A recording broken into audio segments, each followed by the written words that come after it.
आवाज और white board clear है आप लोग को? आवाज और व्हाइट बोर्ड क्लियर है? Okay, let's start. तो आज का जो हमारा टॉपिक है वो है वंशा वंशानुक्रम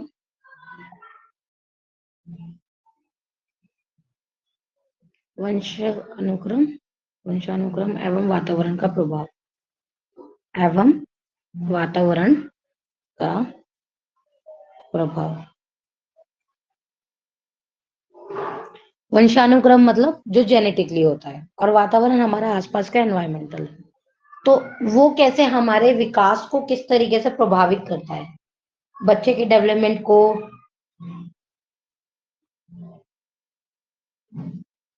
और बच्चे की ग्रोथ को कैसे प्रभावित करता है। ठीक है, पहले हम पढ़ेंगे वंशानुक्रम प्रभाव, फिर पढ़ेंगे वातावरण के प्रभाव। ठीक है, स्टार्ट करते हैं वंशानुक्रम प्रभाव।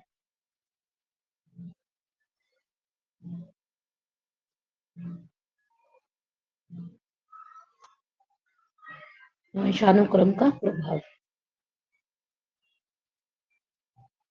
ठीक है, वंशानुक्रम का प्रभाव ऑफकोर्स सी बात है कि जो जेनेटिकली होता है, कुछ लोगों को जेनेटिकली इंटेलिजेंस मिलती है, कुछ लोगों को जेनेटिकली डिसेबिलिटीज भी मिलती है। ठीक है, कुछ के अंदर बहुत खूबी आती है, कहता ना कि यार इनके दादा भी इतने इंटेलिजेंट थे, इनके फादर भी इतने इंटेलिजेंट थे, देखो ये उनसे भी ज्यादा इंटेलिजेंट है। या इनके खानदान में मतलब जो भी बच्चा मतलब कोई डिसेबिलिटी उनके आती है, तो या उनके दादा या उनके फादर में भी ये डिसेबिलिटी थी। तो जेनेटिकली भी प्रॉब्लम्स, और जेनेटिकली जो इंटेलिजेंस होता है, जो जेनेटिकली जीन में जो आता है आपके, बेसिकली वो आपके वंशानुक्रम से होता है। ठीक है, आप उनकी तरह बहादुर हैं, डर नहीं लगता किसी चीज से, तो बहुत सारी चीजें होती हैं। तो वंशानुक्रम हमें किससे मिलता है? हमारे माता पिता। ठीक है, संतान प्राप्त होने के बाद जो गुण माता पिता से आते हैं, ठीक है, वो गुण हमें मिलते हैं। और वो जो गुण हमारे अंदर आते हैं अपने माता पिता से, तो जो हमारे माता पिता उनके माता पिता से उनके अंदर आते हैं। तो बेसिकली ये पूरा एक एक प्रोसेस चलता आता है। ठीक है, ये एक सीढ़ी चलती आती है कि हमारे हमारे पेरेंट्स हैं। पी से मतलब मैं पेरेंट्स लिख रही हूँ, सी से मतलब चाइल्ड लिख रही हूँ। ठीक है, तो जो पेरेंट्स हैं उनके भी पेरेंट्स होंगे। ठीक है, और जो उनके पेरेंट्स हैं वो उनके भी पेरेंट्स होंगे कोई, फिर उनके भी कोई पेरेंट्स होंगे, फिर उनके भी कोई पेरेंट्स होंगे।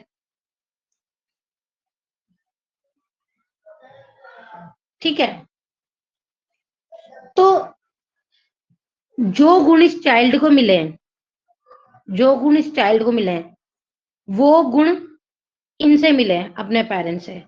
अब जो ये वाले पेरेंट्स हैं, जो ये माता पिता है, जब ये बच्चे होंगे इनके भी कोई माता पिता आपको सी बातें होंगी जब पैदा हुए हैं तो।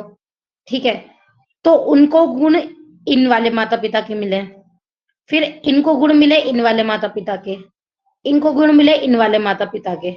ठीक है, तो ये पूरा प्रोसेस चलता है। तो यानी बेसिकली जो इस बच्चे के अंदर जो गुण आए होंगे ना, वो मिले जुले इन सबके होंगे। इनके, इनके, इसके, इनके, इसके, इनके, सबके मिले जुले सबके गुण होंगे।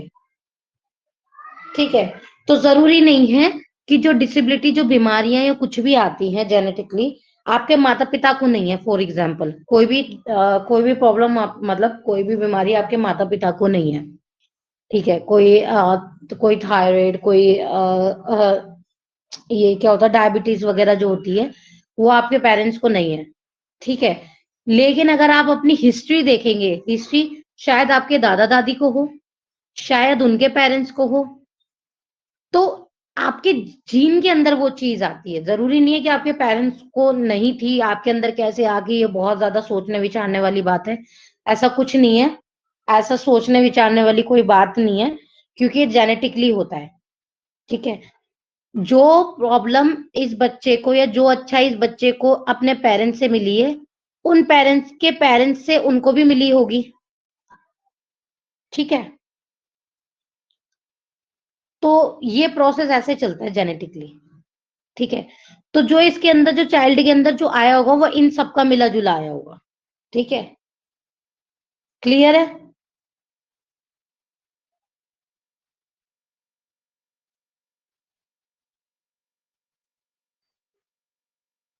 आप लोग बहुत लेट से क्लास ज्वाइन करते हैं।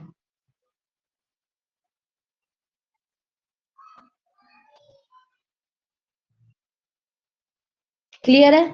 अभी मैं टॉपिक स्टार्ट ही होने वाला है ना।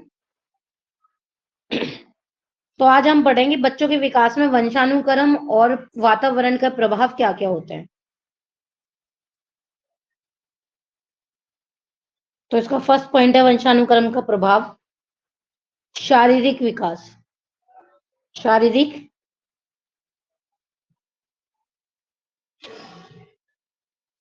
विशेषक।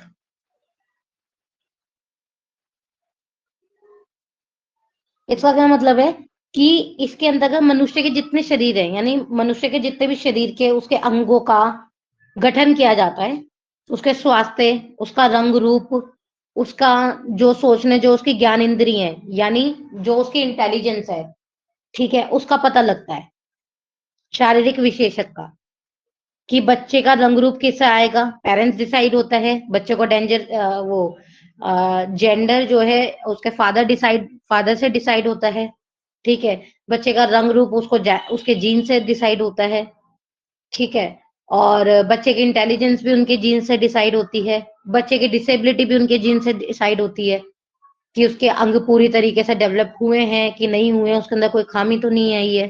ठीक है, तो शारीरिक विशेषक ये जो आपको जीन से आपके शरीर के अंदर जो आपके तब्दीली आती हैं वो आपको वंशानुक्रम जो मिलती हैं। नेक्स्ट चीज,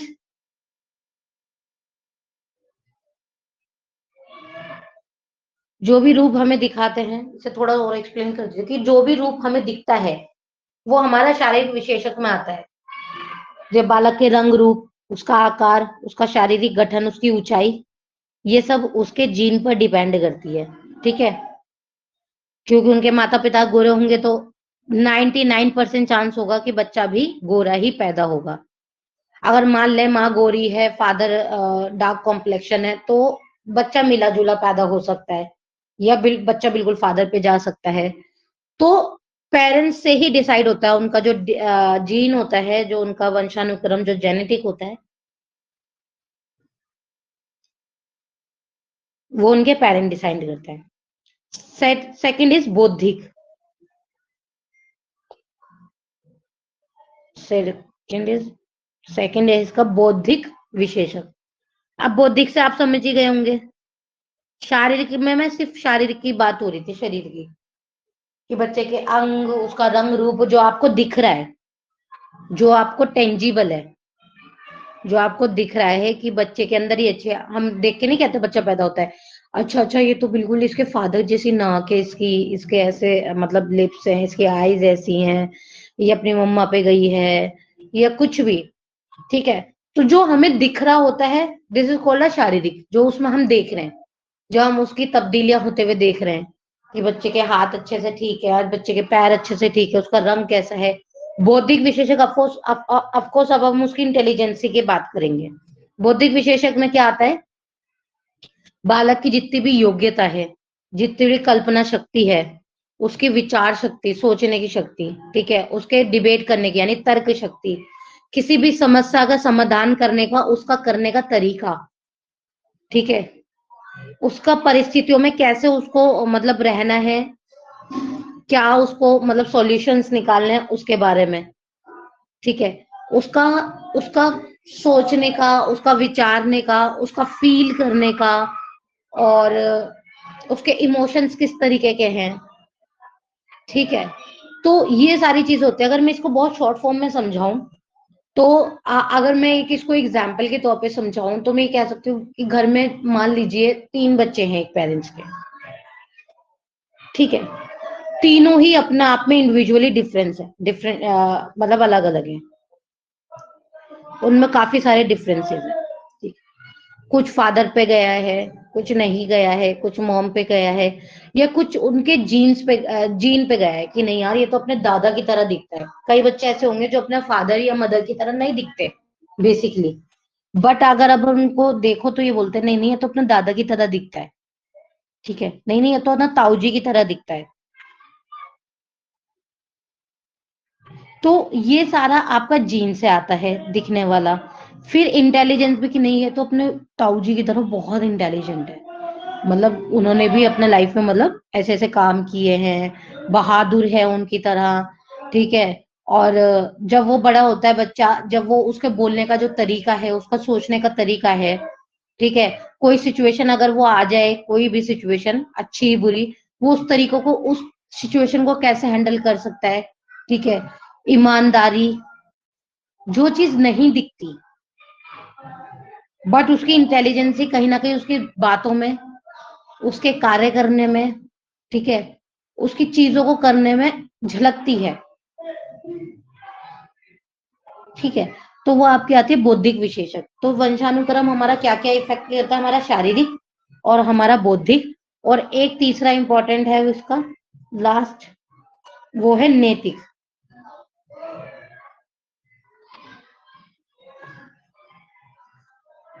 नैतिक या चारित्रिक, चारित्रिक,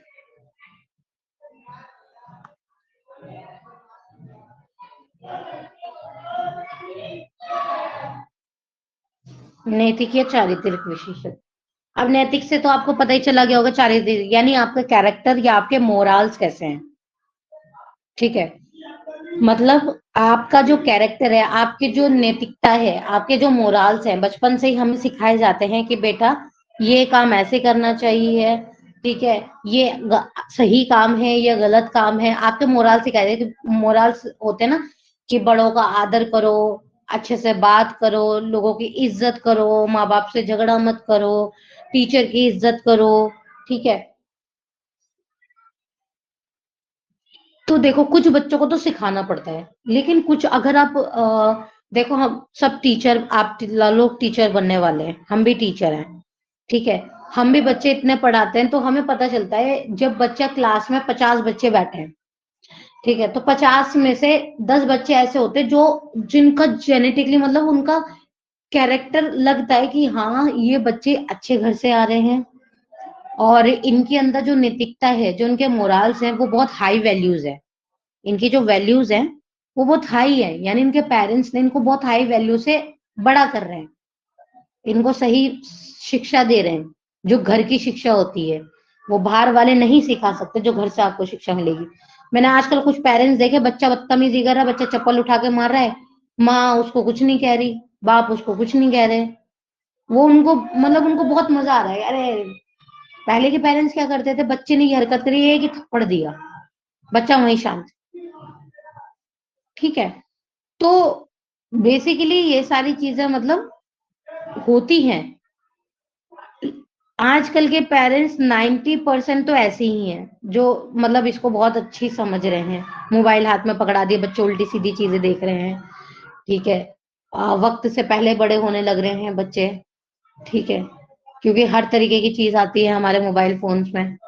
तो उनके कहीं ना कहीं जो हाई वैल्यूज है ना, वो तो कहीं दिख ही नहीं रहे, और जिन बच्चों के हैं वो अलग से दिख जाता है कि उनके पेरेंट्स उन पे नजर रख रहे हैं, ठीक है, उनको चीजें सिखा रहे हैं कि बेटा ये सही है, ये गलत है, आपको किसी से इस तरीके से बात नहीं करनी चाहिए, आपको जानवरों से किस तरीके से व्यवहार करना चाहिए,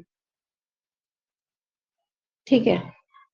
तो ये सारे आपके हाई वैल्यूज आपको जेनेटिकली भी मिलते हैं। कुछ बच्चे जेनेटिकली बहुत मिच्योर, बहुत एकदम शांत स्वभाव और अच्छे स्वभाव के पैदा होते हैं, जिन्हें हम देख के कहते हैं, देख के भी कहते हैं, और उनके ये, क्योंकि आप जेनेटिकली, तो ये चीजें आपको कंपेयर किया जाता है आपके जीन्स के साथ, और आपके जीन्स कौन है, आपके पूर्वज हैं, ठीक है। आपके पूर्वज कौन हो गए, आपके पेरेंट्स, आपके उनके पेरेंट्स के पेरेंट्स, उनके पेरेंट्स के पेरेंट्स, उनके पेरेंट्स के पेरेंट्स, ठीक है। हमें नहीं पता हमारे अंदर जो आज खूबी है, मेरे अंदर जो खूबी है शायद मेरे पेरेंट्स के अंदर नहीं है, या ना हो वो चीज, लेकिन क्या पता मेरे दादा दादी के अंदर हो। अब उनको भी नहीं पता होगा, क्या पता उनके दादा दादी के अंदर हो, क्या पता तीसरी चौथी पीढ़ी से मेरे अंदर आई हुई ये चीज, ठीक है। तो ये सारे जो हैं, ये नैतिक मूल्य भी आपको जेनेटिकली मिलते हैं, कि आपका शांत रहना, ठीक है, आप व्यवहार कैसे कर रहे हैं लोगों के साथ, आपको प्यार का, प्रेम का भाव कितना है। कुछ बच्चे होते डरते हैं, कुछ बच्चों के अंदर ऑटोमेटिकली वो प्रेम का भाव आता है। जैसे मेरे को एनिमल्स को लेके ज्यादा मैं पॉजिटिव रहती हूँ। मुझे उन लोगों पे गुस्सा आता है जो उसको हर्ट करते हैं, बहुत गुस्सा आता है, क्योंकि मैं नहीं देख सकती उन्हें हर्ट होता हुआ, जानवरों को। तो मुझे है, ये मेरी मॉम से मेरे को मिला है। ठीक है, मेरे डैड भी मतलब बिल्कुल हर्ट नहीं करते, बट मेरे डैड को वो शौक नहीं था, मतलब एनिमल्स को पालने का, बट मेरी मॉम को बहुत है। ठीक है, और उनसे मेरे को मिला है। तो ये चीज है, आप किस तरीके से व्यवहार करते हैं, क्या करना है क्या नहीं करना है, क्या अच्छी क्या बुरी बातें हैं।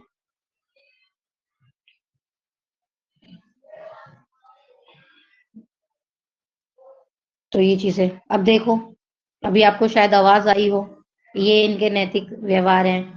होली वाले दिन ये बम फोड़ रहे हैं, दिवाली मना रहे हैं। ओ गॉड, परेशान कर रखा है। ठीक है, इस क्लियर, कितना क्लियर है आपको। जेनेटिक के जो प्रभाव है, जो इफेक्ट पड़ते हैं आपको जेनेटिकली, वो मैंने आपको पढ़ा दिए हैं।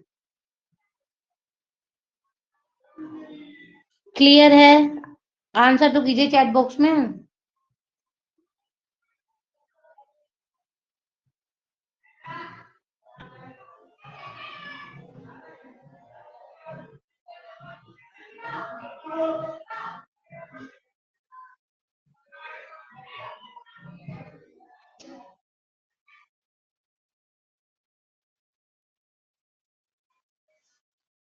अच्छा, ओके।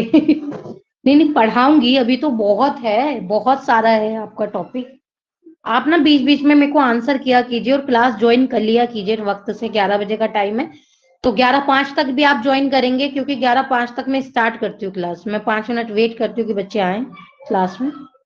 ठीक है, क्योंकि आपकी उससे पहले भी एक क्लास चल रही होती है उर्दू की।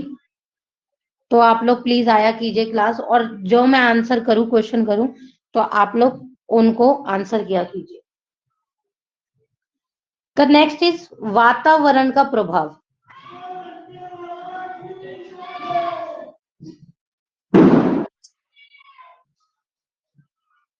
ये बहुत डिस्टरबेंस हो रहा है मुझे,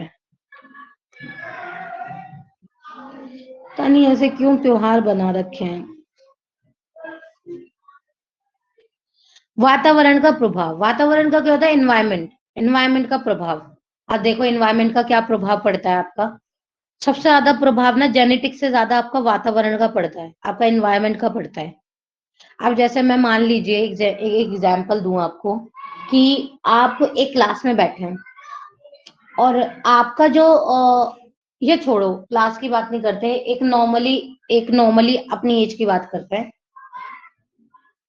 हम एक ऐसी महफिल में बैठे हैं, एक अच्छी सी महफिल है। ठीक है, सब आपके जानने वाले, आपके दोस्त यार आपके होंगे। आप बैठे हैं फैमिली के अंदर, और फैमिली कह रही हूँ, सॉरी, एक महफिल में बैठे हैं। ठीक है, और आपका जो व्यवहार है, वो आपका जो आपका जो बिहेवियर है चीजों को लेके, वो बहुत शांत है। आप थोड़ा लोगों से मतलब एक होता ना अच्छा वाला, कि आपको उसमें कुछ गलत काम नहीं करना, यानी आपको कुछ स्मोकिंग नहीं करना है, आपको कुछ ड्रिंकिंग नहीं करना है, आपको ड्रिंक नहीं करना है। ठीक है, आपको मतलब कोई ऐसी उल्टी सीधी बातें नहीं करनी है लड़कियों की, बॉयज के लिए बोल रही हूँ। ठीक है, सेम सेम की गर्ल्स के लिए, क्योंकि आजकल की तो लड़कियां भी माशाल्लाह, क्या ही कहा जाए। तो जरूरी नहीं है कि हर जगह बॉयज ही गलत हैं, लड़कियां भी बहुत लेवल पे गलत हैं, बहुत ज्यादा। तो बेसिकली दोनों ही महफिल की बात कर रही हूँ मैं, इंडिविजुअली। और आप हैं, आपका बिहेवियर ऐसा है कि आप इन चीजों को गलत मानते हैं, जो कि एक्चुअल में गलत है, और अच्छी बात है, गलत मानना भी चाहिए, हराम है। ठीक है, तो आप ना क्या करेंगे, आप उस महफिल में बैठ नहीं पाएंगे। आप 5 मिनट बैठ ही नहीं सकते वहां पर, अगर आपका ऐसा माइंड सेट है, अगर आपका दिल उस परसेंट गलत है। देखो, बड़ी बात कह रही हूँ, हर मुसलमान जानता है कि शराब, स्मोकिंग ये सब हराम है, गलत है, खराब है, फिर भी कर रहे हैं लोग ये चीज, फिर भी कर रहे हैं लोग चीज। मैंने खुद अपनी आंखों से देखा है, एक मुस्लिम एरिया में मैं एक दिन इतना घबरा गई, देख के मेरे को लगा ये मतलब ये इतनी बड़ी सी रो किस चीज की लग रही है, लेकिन लाइन किस चीज की है। क्योंकि मैं कार में थी, तो मैं क्या मतलब मेरी पूरी फैमिली कार में थी, तो हम लोग गुजर रहे थे उस जगह से, और वो मुस्लिम एरिया था, यानी आ, मेरी दादी का घर जहाँ था वहां पर। तो हम लोग वहां से निकल रहे थे, तो रास्ते में एक जगह पड़ी, वो इतना लंबा रो, मतलब लाइन, यानी आधा रोड उस लाइन ने बंद कर रखा था, जिसकी वजह से बहुत ज्यादा ट्रैफिक हो रहा था और हम वहां अटके पड़े हुए थे। मुझे लगा, और मुझे लगता है कोई मतलब दवाइयां सस्ती मिल रही हैं कुछ भी। बहरहाल इतनी भीड़ थी कि मुझे नजर भी नहीं आ पा रहा था कि वो एक्चुअल में दुकान किस चीज की है। बीच में गाड़ियां भी अटकी हुई थी, मैं उसका ऊपर का बोर्ड नहीं पढ़ पा रही थी, क्योंकि मैं तो ड्राइविंग के बराबर वाली सीट पे थी, तो मेरे को नजर नहीं आ रहा था। और वो अपोजिट साइड पे थी, गाड़ी इस साइड पे थी और वो शॉप अपोजिट साइड पे थी, और वहां से रो इस रोड तक आ रही थी, और वो वन साइडेड रोड था, यानी वन वे रोड था, उसके अंदर कोई डिवाइडर नहीं था, ऐसे जाने वाला रोड था। तो जब मुझे पता चला, और सबसे शर्मिंदगी की बात ये हुई कि उसमें जितने लोग खड़े थे ना, 99% मुसलमान थे। अब वो मुसलमान क्यों पहचान में आ रहे थे? सफेद कपड़े, सर पे टोपी लगाई हुई, ठीक है, खत न रखे हुए। उस दिन अपने दिल को इतना बुरा लगा कि जिस चीज को खुदा ने, ठीक है, हमारे नबियों ने, हमारे पैगंबरों ने जिस चीज को इतना खराब और हराम कहा गया है, ठीक है, उसके पीछे का रीजन ही इतना बड़ा है कि इंसान कुछ भी नशे में क्या कर रहा है, कोई कहाँ पड़ा है, हम देखते हैं रोज, ठीक है, और आप इतना बुरी तरीके से डूब रहे हैं इस चीज में। और वो लाइन इस चीज की थी, वहां पे वो मतलब वो क्या बोलते हैं, सरकारी कुछ दुकान थी, वो वहां पे सस्ता सुस्ता मिलता होगा उनको, तो वो वहां से ले रहे थे। तो उस चीज का बहुत दुख हुआ कि इंसान को गलत जानते हुए भी, क्योंकि वो देखो उनका जमीर जानता है कि वो चीज गलत है, लेकिन फिर भी वो कर रहे हैं। क्यों? क्योंकि उनका जमीर ही मर चुका है, पता तो है चीज, दिमाग को पता है कि भाई गलत है, लेकिन वो फिर भी कर रहे हैं, वो चीज गलत है, ठीक है। तो वातावरण का प्रभाव बहुत ज्यादा, अगर आपका जमीर ये कह रहा है कि ये महफिल आपके लिए ठीक नहीं है, आप उनके जैसे बिल्कुल नहीं है, तो आप नहीं बैठ पाएंगे।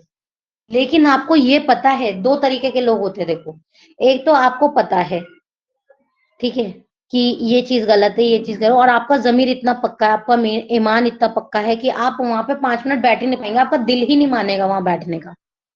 आप वहां ना उनकी बातों में, उनकी गंदी बातों में बैठ पाएंगे, ना उनकी जो वो गलत चीज, जो हराम चीज खा रहे हैं, पी रहे हैं ना, उसमें आप उनके शरीक हो पाएंगे, ठीक है। तो वहां आपका क्या प्रभाव पड़ा?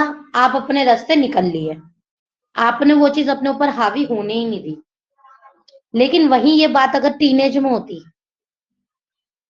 आप टीनेज से निकल गए बाहर, तभी उस टीनेज को जो मैंने पढ़ाया, कि आप पिछली क्लासेस अगर आप देखेंगे, तो मैंने पढ़ाया था शिशु अवस्था, बाल्यावस्था और किशोर अवस्था।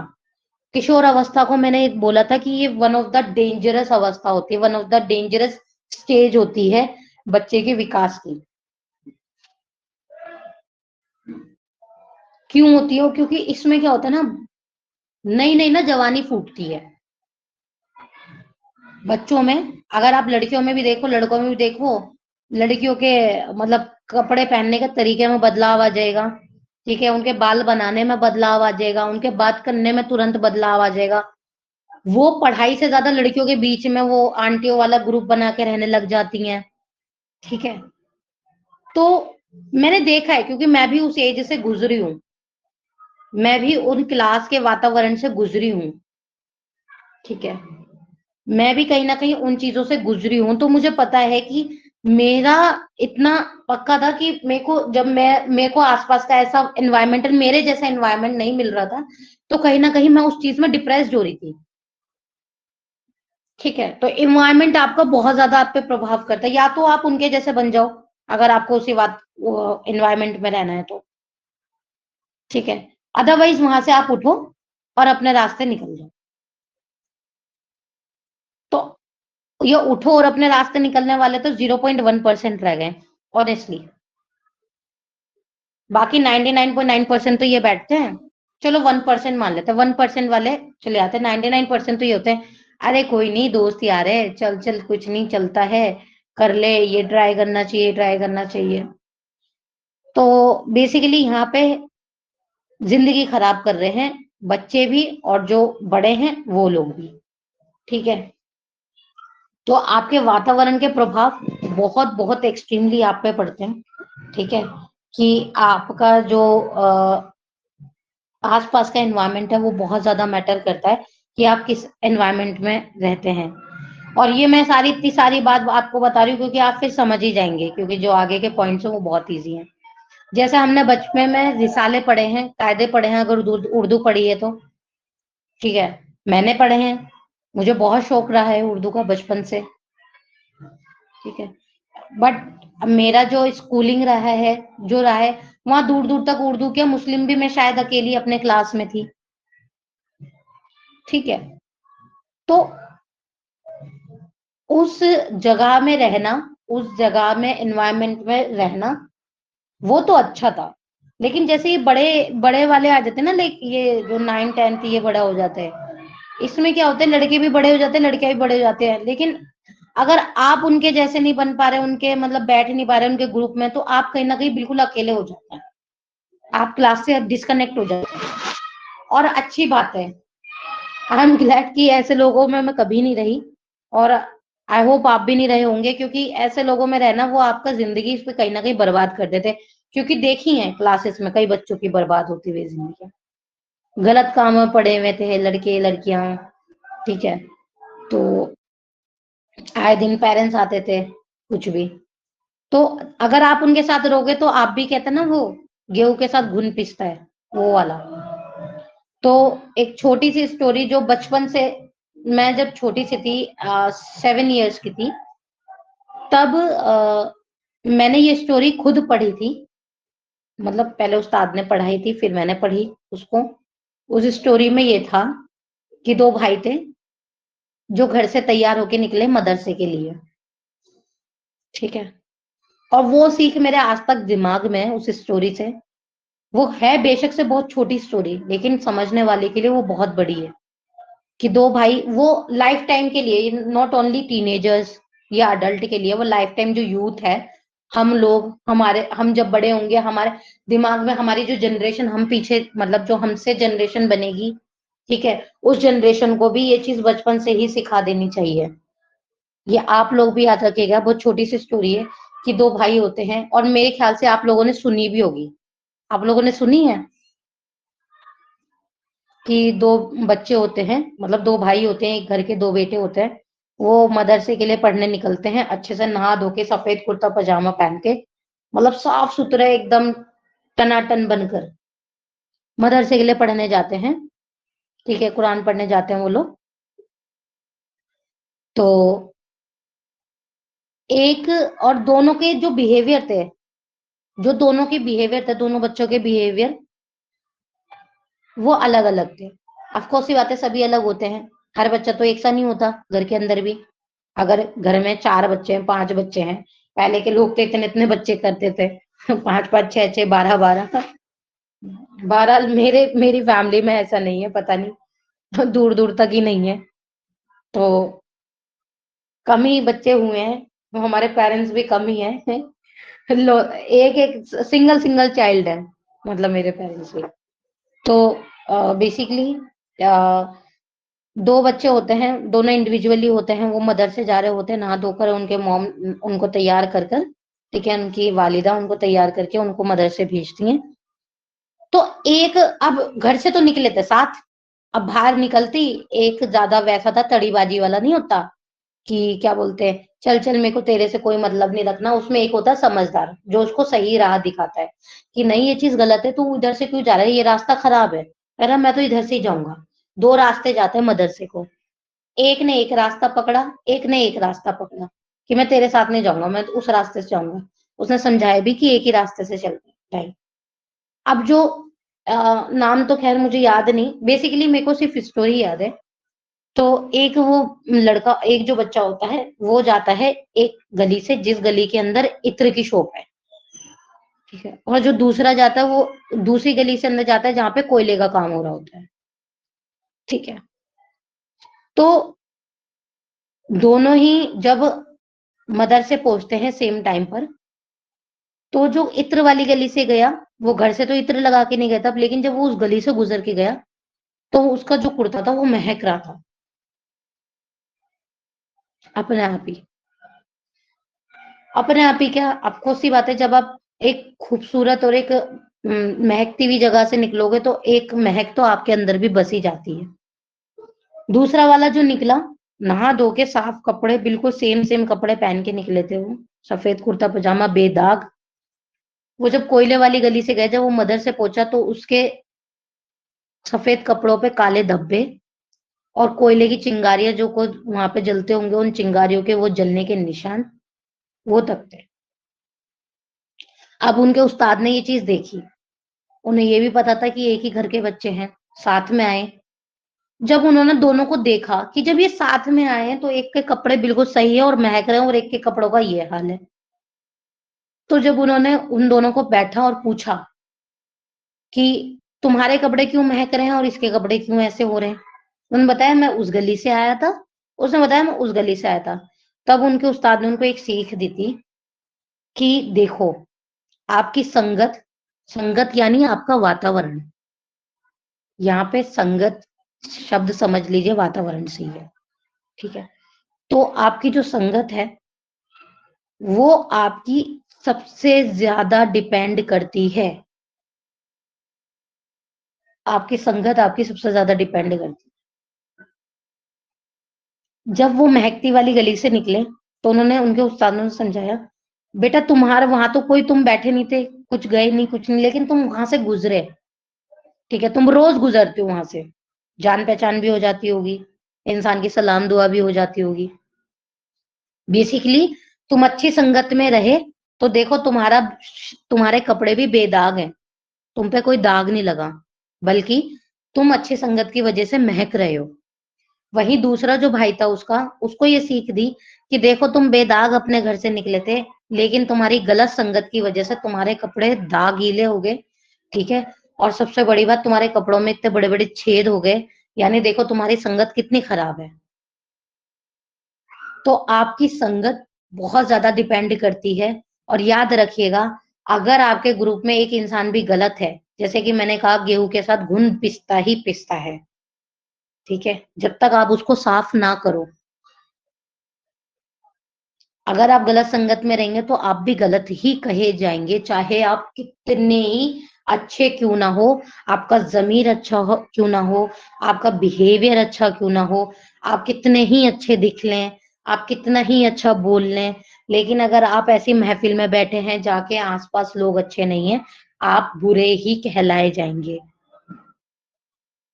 तो अपने आसपास के लोग, अपनी महफिल को बहुत सोच समझ के रखिए। उस दिन मेरे को इतनी बड़ी सीख मिली कि आपकी जो इंडिविजुअलिटी है, जबकि मैं बहुत छोटी थी उस चीज के लिए भी, ठीक है, तो लेकिन वो जहन में उस वक्त बैठ गई, तो सोचो आज तक अल्लाह का शुक्र है कि आज तक वो बात मेरे जहन में है, ठीक है। तो ये बात आगे भी याद रखिएगा कि आप किस महफिल में बैठ रहे हो, कितने लोग हैं।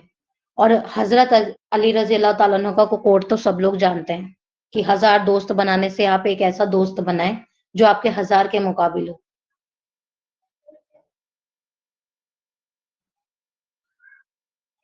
ठीक है। तो एक ही बनाए, ऐसे दोस्तों के बीच रहें जो आपके बुरे वक्त में काम आए, ठीक है, आप उनके बुरे वक्त में काम आए, जो आपकी खुशी को देख के खुश हो, ना कि वो आपसे हसद करे, ठीक है। तो ये सारी चीजें याद रखिएगा। एक तो छोटा सा एक स्टोरी थी, तो ये बहुत बड़ा इफेक्ट पड़ता है। ये एक आपके एनवायरनमेंट के लिए बहुत बहुत जरूरी है। ठीक है। द फर्स्ट पॉइंट इज शारीरिक संरचना।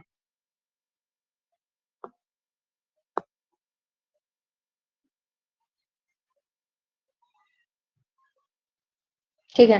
वातावरण का प्रभाव पे हमारा फर्स्ट पॉइंट है शारीरिक संरचना। आप शारीरिक संरचना हमारा एक तो जेनेटिकली अभी जैसा हमने पढ़ा उसका प्रभाव पड़ता है, पर इस पर वातावरण का प्रभाव भी कैसे पड़ता है?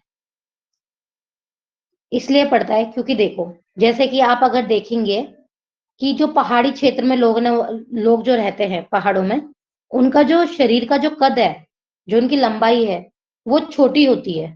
जबकि जो हम जमीन पे रहने वाले, जो इधर पहाड़ों से जो नीचे रहते हैं, जैसे दिल्ली में जो रहते हैं हम लोग, तो यहाँ के लोगों की हाइट मतलब एवरेज है। ठीक है। अब ऐसे ही आप वहां चले जाएं, मैदानी और क्या बोलते हैं,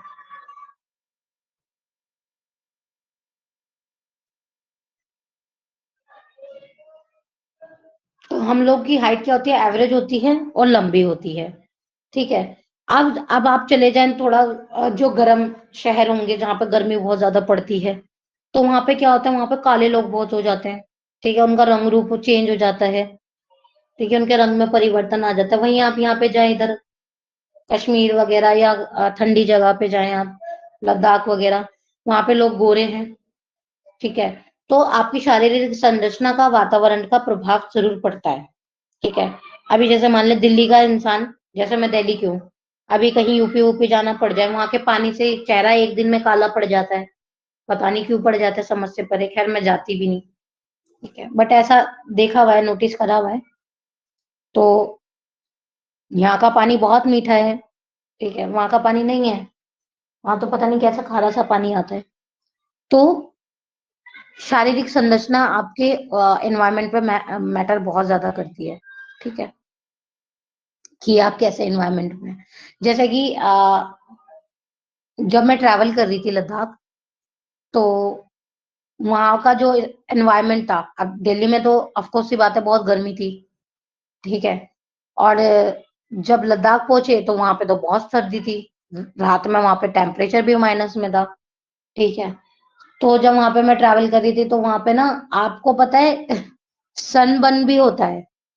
यानी ठंड ठंड में भी आपका सनबर्न होता है। स्किन, अगर आप अपने स्किन पे सनस्क्रीन ना लगाए तो भी आपकी स्किन जलती है। और वहां पे मेरे साथ ये हुआ। यानी मेरी स्किन सेंसिटिव होने के साथ साथ, मतलब कि एनवायरमेंटल एकदम चेंज हुआ। ठीक है। 1.5 घंटे अंदर बाय फ्लाइट से गए थे। तो दिल्ली में एकदम गर्मी थी, और 1.5 घंटे बाद जब लद्दाख में गए तो वहां पे बहुत ठंडा था, हो रही थी। ठीक है। तो सडनली एनवायरनमेंट चेंज हुआ था, सडनली 1 से 1.5 घंटे के अंदर। ठीक है।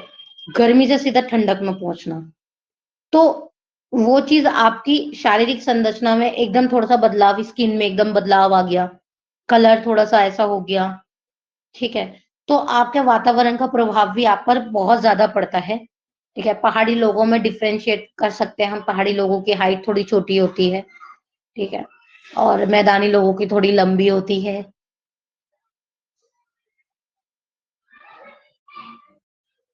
और क्या बोलते हैं, जहाँ पे गर्मी ज्यादा रहती है, जहाँ पे ठंडक ज्यादा रहती है, तो ये सारा जो एनवायरनमेंट है, एनवायरनमेंट की वजह से आपका शरीर का ये मैटर करता है, आपका संरचना कैसी है।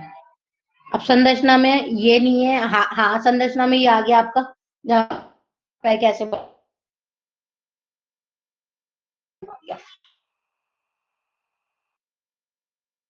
ठीक है। आपका दिख,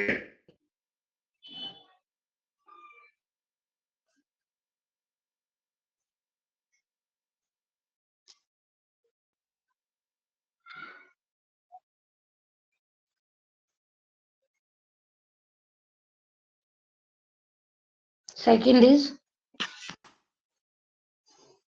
व्यक्ति विकास, व्यक्तित्व विकास, यानी इंडिविजुअल, इंडिविजुअली आपका कैसा विकास हो रहा है। ठीक है। देखा जाता है किसी भी व्यक्ति के व्यक्तिगत निर्माण में वंशानुक्रम के, आपका वातावरण का अधिक प्रभाव पड़ता है। यानी अब ये देखो, व्यक्तित्व यानी इंडिविजुअली आपका वैसे कैसा कैसा विकास हो रहा है। व्यक्तित्व तो आप आपको सी बात, आपको जेनेटिकली आपका विकास हुआ होगा, ठीक है, जेनेटिकली जो हुआ होगा, लेकिन आपका उससे ज्यादा विकास किस पे डिपेंड करता है? आपके वातावरण पे डिपेंड करता है, ठीक है। कोई भी व्यक्ति उपयुक्त वातावरण में रहकर अपने व्यक्तित्व का निर्माण करके आगे बढ़ सकता है और महान बन सकता है। अब ये बताएं आप अपने इंडिविजुअल विकास के लिए आप मान लीजिए अभी आपको क्या करना है, जैसे एक छोटी सी मैं एग्जांपल दूं, मैं सब एग्जांपल आपको अपने रियल दे रही हूँ जो मेरे पे। एक डॉक्टर थे, अभी भी हैं, आ, तो मेरे को ना बचपन से कोल्ड रहा है, बहुत निमोनिया। तो बहुत बहुत डॉक्टर्स को दिखाया, तो फाइनली एक डॉक्टर मिले जिनके पास से मुझे आराम आता है, और आज तक उन्हीं के पास से आराम आता है, ठीक है। तो वो हैं बंगाल साइड के हैं। तो एक दिन जब मैं छोटी थी, अराउंड अभी आज से करीबन बहुत साल, थोड़ा साल पहले की बात है, तो जब मैं छोटी थी, तो वो अपने कॉल पे बात कर रहे थे, और दूसरी ही लैंग्वेज में कर रहे थे। ऑफ कोर्स वो बंगाली, मुझे तो नहीं पता थी, बट बहरहाल हिंदी नहीं थी वो, कोई और लैंग्वेज थी। तो मैंने ऐसे पूछा डॉक्टर से, डॉक्टर ये कौन सी लैंग्वेज थी? तो उन्होंने कहा मैं बंगाली थी। कहा मेरे को भी बंगाली सीखनी है। मैंने उनको ऐसे बोला मेरे को भी बंगाली सीखनी है। उन्होंने कहा बेटा एक काम करो, आप 6 मंथ जाके बंगाल में रह लो, आपको कुछ सीखने की जरूरत नहीं है।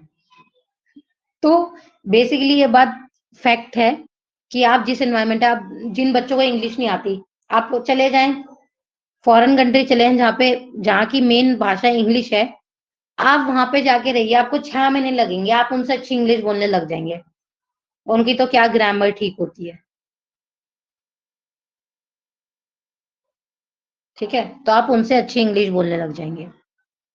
तो आप जिस एनवायरनमेंट में जाते हैं, आपका इंडिविजुअल विकास होता है, और आप उस विकास में, मतलब उस इंडिविजुअलिटी को डेवलप करके अपने अंदर और आगे बढ़ सकते हैं, ठीक है। थोड़ा टाइम लगता है एक जगह से दूसरी जगह में मतलब अपने आप को ढालना, बट अगर आप वहां पे एडजस्ट हो जाते हैं, तो आप वहां रहकर वहां की चीज सीखकर बहुत कुछ अचीव कर सकते हैं, ठीक है। तो व्यक्तित्व विकास बहुत इंपॉर्टेंट होता है। थर्ड इज बालक का सर्वांगीण विकास। बालक का सर्वांगीण विकास,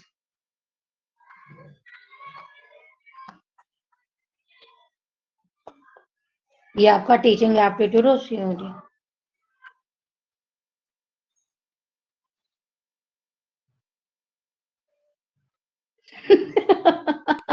मेरे ख्याल से हर कोई ऐसा इंसान नहीं है जो डॉक्टर के चक्कर ना खाता हो बेसिकली। देखिए ये तो मेरी परेशानी रही है बचपन से और आज तक है। मेरे को तो डॉक्टर ने बचपन में ही बोल दिया था ये तो जब तक जिंदगी इनकी रहेगी, जब तक इनको ये दिक्कत रहेगी। मैं रोज, ऑफ कोर्स सी बात है, आप सब भी रोजे से होंगे, आई होप मैं भी रोजे से हूँ, मेरे गले में तकलीफ हो रही है अभी इस टाइम बोलने में। तो बालक का जो सर्वांगीण विकास है, सर्वांगीण यानी पूर्व सर्वगुण संपन्न, कहते हैं ना सर्वगुण संपन्न बहू लेकर आएंगे हम। तो सर्वगुण संपन्न तो आपका बेटा भी नहीं है, तो आप बहू कैसे ले आएंगी सर्वगुण? तो सर्वगुण संपन्न तो मेरे ख्याल से कोई नहीं होता। तो बट ऐसा होता है बेसिकली, वो तो बहू लेकर आएंगे, अरे बेटा भी तो आपका सर्वगुण संपन्न नहीं है, अच्छा इंसान लेकर आइए, गुण अपने आप आ जाएंगे, ठीक है। अब बालक के सर्वांगीण, क्या करें ऐसी सोच का, सब यही सोचते हैं, ऐसे सोचने नहीं देना है ना ऐसे लोगों को। तो बालक के सर्वांगीण विकास में वातावरण का काफी योगदान होता है, ठीक है। बालक के शारीरिक, मानसिक, सामाजिक एवं संवेगात्मक विकास आदि पर वातावरण का सकारात्मक प्रभाव देखने को मिलता है। शारीरिक हो गया आपका फिजिकल, मानसिक हो गया आपका मेंटल विकास, सामाजिक हो गया यानी आपका सोशल विकास, और संवेगात्मक मैंने क्या बोला था, आपके इमोशन। संवेगात्मक, आप रिकॉर्डिंग देखेंगे, मैंने वहां पे बताया एक वर्ड संवेगात्मक, ये आपका इमोशन होता है, यानी आपके इमोशंस का कैसा विकास हो रहा है, ठीक है। तो ये जब आपका पूरा तरीके से होता है क्या, शारीरिक, मानसिक, सोशलाइजेशन यानी सामाजिक और संवेगात्मक विकास, ये चारों विकास के साथ बच्चे का सर्वगुण विकास होता है और वातावरण में इसका पॉजिटिव प्रभाव देखने को मिलता है। क्लियर है? और फोर्थ इज मानसिक विकास। मानसिक विकास के बारे में तो मैं आपको इतनी सारी कहानियां ही बता चुकी कि आपकी मानसिकता पे आपका विकास हुआ, आपके इन्वायरमेंट में तो देखो, इन्वायरमेंट क्या है, हमारा आसपास का वातावरण। आपके वातावरण में हर तरीके के मानसिक के लोग भरे हुए हैं, अच्छे भी, बुरे भी, अजीबी किस्म के भी हैं। ठीक है, जिनकी ना अच्छे में आती है, गिनती ना बुरे में आती है। ठीक है, एक कोई बहुत अच्छे होते हैं, कोई बहुत बुरे होते हैं। ठीक है, कईयों की किसी में गिनती नहीं आती, पता नहीं उनकी जिंदगी में चल क्या रहा है। तो मेरे को तो ऐसे समझ आता नहीं है बेसिकली। तो वातावरण में इतने किस्म के लोग हैं। ठीक है, अब डिपेंड करता है कि आपका मानसिक विकास कैसे होगा। तो आपका मानसिक विकास कैसे होगा,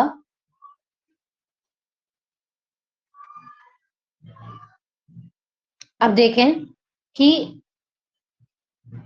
गॉर्डन नामक एक साइकोलॉजिस्ट है, उनके अनुसार वो ये कहते हैं कि उचित सामाजिक और सांस्कृतिक वातावरण ना मिले पर मानसिक विकास की गति धीमी हो जाती है। और ये बात उनने नदियों के किनारे रहने वाले बच्चों का अध्ययन करके सिद्ध की। इन बच्चों का वातावरण गंदा और समाज के अच्छे प्रभावों से दूर था। ठीक है, अभी मैं क्लियर करूंगी इसे। अतः अध्ययन में प्रभावों से दूर रहने के कारण बच्चों के मानसिक विकास पर प्रतिकूल असर पड़ा। अब मानसिक विकास का ये जो गॉर्डन, जो ये साइकोलॉजिस्ट है, ये बात कह रहे हैं कि जब तक बच्चे को कुछ अच्छा सामाजिक यानी अच्छा सोशल आपको आसपास का वातावरण ना मिले और एक अच्छा सांस्कृतिक वातावरण ना मिले, तो आपकी जो मानसिक गति है विकास करने की, वो बहुत धीमी पड़ जाती है। अगर आपके आसपास के वातावरण में अलग अलग धर्म जाति के लोग आपस में रह रहे हैं, अच्छे से रह रहे हैं, विदाउट लड़ाई झगड़ा। पहले के लोग तो वाकई कुछ लड़ाई झगड़ा नहीं करते थे। ये तो जो हमारे जो नए प्राइम मिनिस्टर हैं, पता ही है सबको, सब वाकिफ है उनसे। उन्होंने पूरी जिंदगी सिर्फ यही करा, उनकी हिस्ट्री निकाल के देख लो, उन्होंने सिर्फ एक ही चीज करी है। हाँ, यस मोहम्मद शाहिद,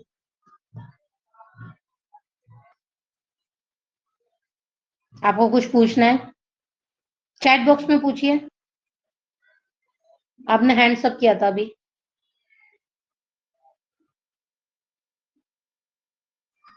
हाँ, आपने हैंड्स अप किया है, आप अपना माइक म्यूट कीजिए, अनम्यूट करें।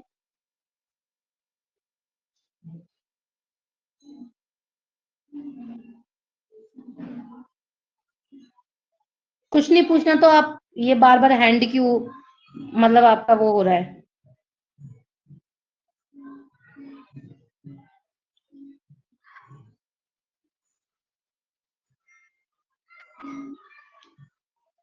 तो बेसिकली मानसिक विकास ये देखा जाता है, आपका अच्छे वैल्यूज और अच्छा सांस्कृतिक अगर वातावरण आपको मिले तो आपका मानसिक विकास अच्छे से हो सकता है।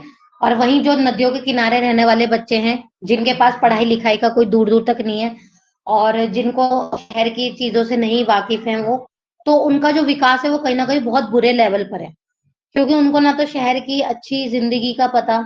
ठीक है, और बेसिकली उनका कुछ विकास हो ही नहीं पा रहा वहां पर। वो सिर्फ वहीं पे किनारों पे रहते हैं, वहीं से अपने खाने का वो, मतलब जो भी वो हल्की फुल्की खेती करते हैं, वो उसी प्रकार रहते हैं। ठीक है,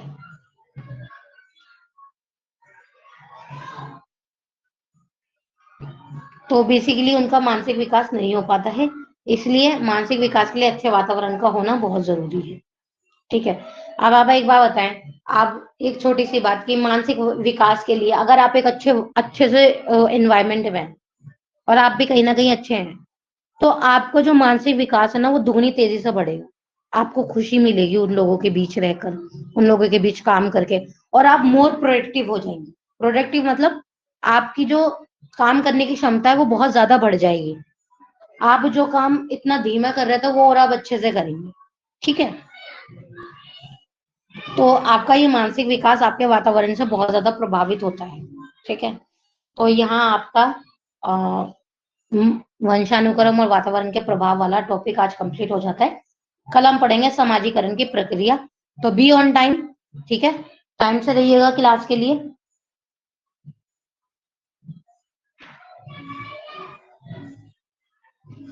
टाइम हो चुका है क्लास ओवर का। कल मिलते हैं करेक्ट 11 बजे। ओके।